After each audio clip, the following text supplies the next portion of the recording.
Here's Noah Centineo in 2018's Sierra Burgess is a Loser. And here he is, just 4 years later, training for his role as Atom Smasher in 2022's Black Adam. This transformation involved working out 2 times a day, 5 to 6 times a week to gain 35 pounds of muscle. Playing a superhero requires actual physical strength to pull off the moves needed to sell a stunt. And it took a trainer like Dogpound's Kirk Myers to get Noah to this point. With every hero, whether it's Hugh Jackman or Tom Holland, Kirk has developed a new workout routine to get a specific look. So when crafting Noah's workouts, Kirk kept in mind that Atom Smasher's trademark power is altering his molecular structure and growing in size, which also gives him superhuman speed and strength. He really wanted to feel like this giant big guy. So the goal was to put on some muscle mass, but also look athletic and be athletic, not like necessarily bodybuilder style. For one sequence in Black Adam, Noah had to sprint 40 yards and then back again. He had to do this over and over for 6 takes until they got it right. To help keep him on his feet, Kirk first focused on strengthening his core, which is connected to the back, pelvic, and abdominal muscles. It kind of all starts with your core. If your core is really strong, it benefits everything else. Like when Noah would do box jumps, which got progressively easier for him even as the boxes got higher. I just started pushing him and seeing how high he could go, but he's clearly like crushing these, right? Improving endurance meant that length of time exercising rather than number of reps was crucial. Like this workout involving a 16-pound medicine ball. What you want to do is take this, you put your hand right here, and then you grip it. You're going to try to keep your arms extended and just kind of create some momentum, right? So smack. Even his most standard workouts incorporated core strengthening elements.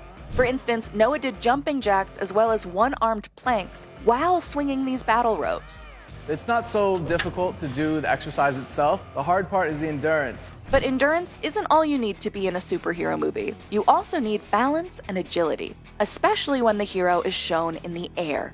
Look at WandaVision, where Scarlet Witch spends a lot of time using her magic to propel her in the air. According to Elizabeth Olsen's stunt double, CC Ice, you're really holding it all in to where it looks graceful and smooth. Because if you don't hold it like that and you don't have the wires in the right spot, you sort of wiggle back and forth and it gives away the illusion that you're on wires. Atom Smasher doesn't fly. I don't fly, I get big. But he does this superhuman leap through the air. So balance workouts were key. Like planks, which on their own are good for your core. But put your feet on the slippery slide board and they become a balance exercise. I love using the slide board. There's hundreds of different movements you can do on it. Slowly, you're gonna bring your legs wide. Nice and slow, bring them back in, and then go into a pike. Right, so bring your hips straight up, just like that. It also works your inner thighs as you come in and out. A lot of the movements we did were a little bit outside of the box just to create what he was trying to do for the film, which is like a little more active. And to help build up strength and balance, Kirk uses this stability ball. Start in a plank again. Your forearms are gonna be on the box. You're gonna bring your leg straight up, and then you're gonna go as wide as you can, tap the floor, and then bring it straight back. And then tap, and switch to the other side, up, wide, tap. As Noah's training advanced, Kirk would remove his hands. This makes it a lot more challenging because the ball is also moving. That way, it's up to the person doing the exercise, rather than the trainer to control the ball. Agility is also key for fight scenes. Look at Scarlett Johansson in this fight scene from Captain America's Civil War.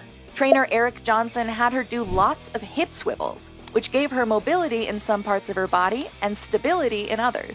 Really honing in on your character's signature fighting style helps determine the workouts. For example, Eric emphasized lower body workouts like box squats. Not so much for Black Widow's kicks, but actually for punches, as leg strength increases one's rotational power. And in 2019's Captain Marvel, Brie Larson focused on her core to pull off this fight on top of a train. At the gym, you could see her throwing around a 12-pound medicine ball and hip thrusting up to 400 pounds. Being able to do the moves is just one part of the job, though. Achieving that superhero aesthetic is also key. A lot of times being lean, you can look much more muscular than you are just being muscular, right? Focusing on Noah's muscle definition made him look even stronger on camera. And it's not just biceps and pecs. Kirk also focused on upper body exercises in areas such as the back and shoulders to create an ideal V shape in Noah's lats.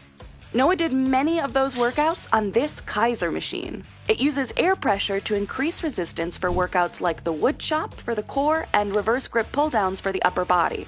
Chest exercises also contributed to Noah's muscular look, but you have to focus on each individual part of the chest. Here's Noah doing a cable crossover for his upper chest. Finally, by flipping the crossover bar, he can work out his lower chest.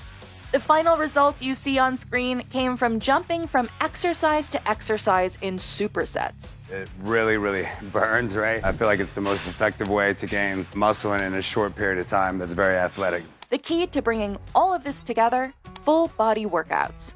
At least one workout Noah did with Kirk per week was a full body workout. Some of the most effective ones don't look much like workouts at all. You have to use your upper body to pull it up, but you have to really focus on your legs to lift it off the ground, and then you use your upper body again to push it and to flip it over, right? So it really is a full body movement. Noah progressed from flipping a 160-pound tire to a 210-pound one. Hitting the tire with a hammer is yet another good core and upper body workout. Even before stepping on set, Noah could see the results within the first month of his training for Black Adam, handling up to 40% more weight on upper body exercises. For example, he started off doing 8 incline reps with 50-pound dumbbells, and by the end, he could do 12 reps with 70-pound dumbbells. Whether it's Atom Smasher, Wolverine, or Spiderman, Kirk sees actors transforming into superheroes sharing a common trait. They all are so strong mentally. They really can take these things to the next level. The effort that they put in is beyond what most people can do. And that's, I think, ultimately how they've gotten to where they're at.